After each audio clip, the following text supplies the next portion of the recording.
They've got this centrist group have been working to try to draw up a bipartisan agreement. They've obviously failed up until this point. What have they been trying to do, and does it suggest that they're out of touch with, in fact, the mainstream on both sides of their party? Yeah, it's complicated because it's really not about spending the fight at this point. They have to pass a spending bill to keep funding the government. But the Democrats have insisted on making immigration part of this debate. This is what they can do in the minority. They don't control either chamber, but in the Senate, you need 60 votes to move on to the spending bill. And they only have 51 Republican votes. So the Democrats here have decided that they want to make this a moment about the immigration bill, about restoring protections for young undocumented workers who are brought to the U.S. as children.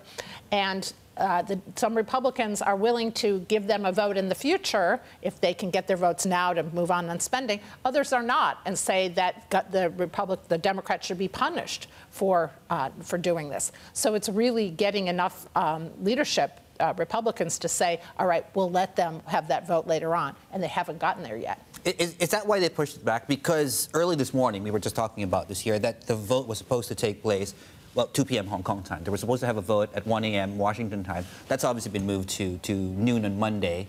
What's been behind that move, or is it simply just a case of exhaustion after hours of negotiations? There probably is a little bit of exhaustion, but also there is this back and forth about who's going to get blamed more.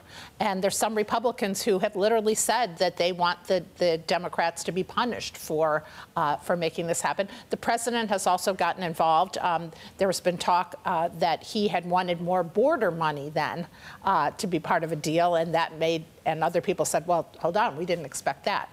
So there's a lot of, at this point, obviously all the politics start entering it, and who will take a bigger hit, especially in an election year, for a shutdown becomes really part of the issue. And what about the role of the White House in this? Because you've had the likes of Lindsey Graham. He's tried to play a bipartisan role in this, and then the White House comes out and makes a comment disparaging his efforts. Have they helped to move the thing forward, or have they been derailing the process? Have they been an obstacle or an aid?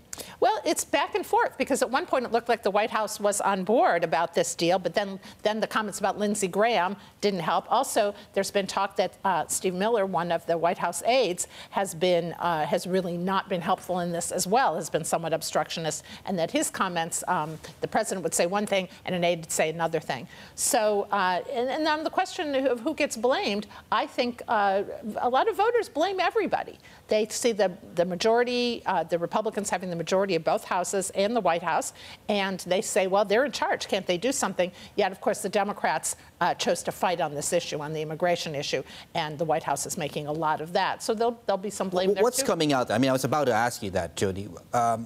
It's human nature to find someone to blame.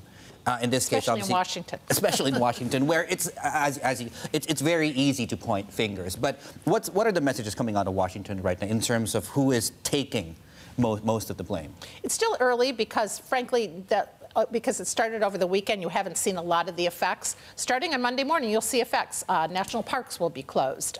There will be closed for business signs effectively, and thousands of government employees, largely in Washington, but across the country, will be furloughed. So then it becomes much more real. And I think the public is I think there's going to be blame that's passed around. I think you're going to see it on the Republican side, the White House, and the Democrats. And it's an election year, so it could be hurtful to some people's campaigns.